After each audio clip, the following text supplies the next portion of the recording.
Again, i-reiterate ko lang, Mr. Chair, yung reminders no, na hindi magsabi ng pagmura siguro kasi sanay po yung nakaraan kahit po sa Senate hearing may mga ganun. Ano?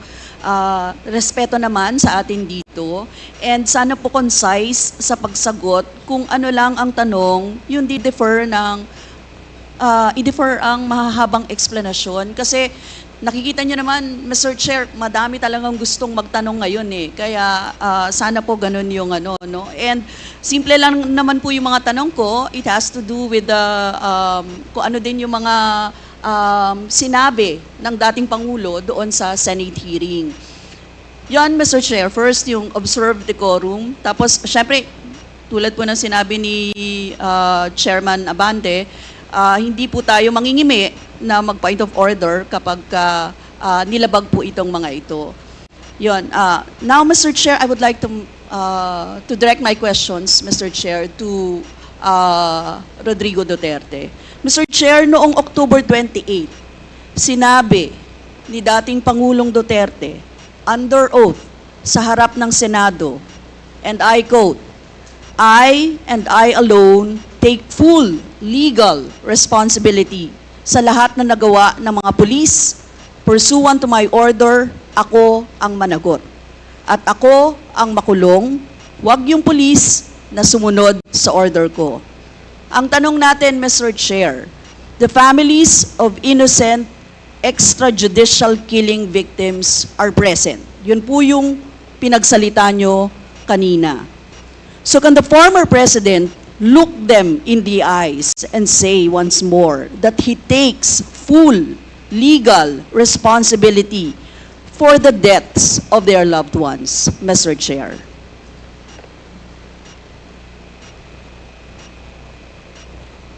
Mr. President, can you, What's the question?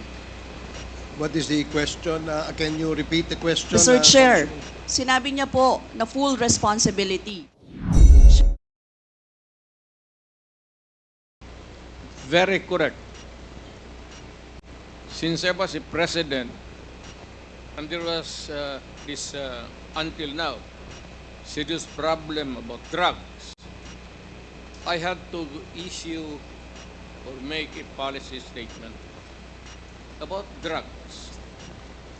At all that happened, yung nangyari pursuant to my order to stop the drug problem in this country, akin yun. Akin na akin yun.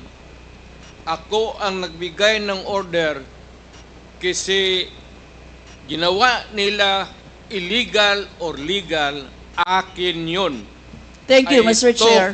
I take full responsibility for it. Thank you, Mr. Chair. Yun po yung tanong ko. Yung families of innocent extrajudicial killings, kayo din. File the case in court. Mr. Walang Chair. problema. Nandiyan ang korte. Yes, Mr. Chair. Second question ko. Responsable kayo kasi polisiya nyo yon. Kumbaga, tatak Duterte. Dahil polisiya nyo rin yan, tama ba? Sa Davao. Nung nasa Davao pa kayo. Tama ba na tawagin po itong Davao model or Davao style, Mr. Chair? I cannot control the semantics. Mr. Chair, yes or of the no? metaphor. Davao style. Do not ask me to answer yes or no. You are not an investigator. Mr. Chair, tayo po ay nasa investigasyon kasalukuyan, Yes, Mr. but you Chair. are not an investigator. Why are you asking me to answer Mr. yes Chair, or no? tinatanong ko lang na... Chair, point of Session order. suspended.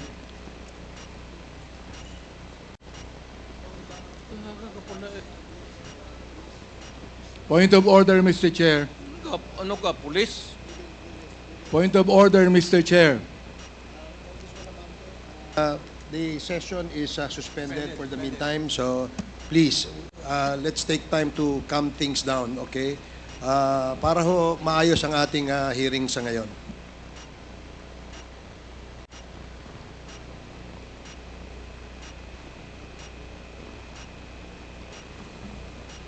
Hearing is resumed. Please proceed, Congresswoman Rosas? Yes,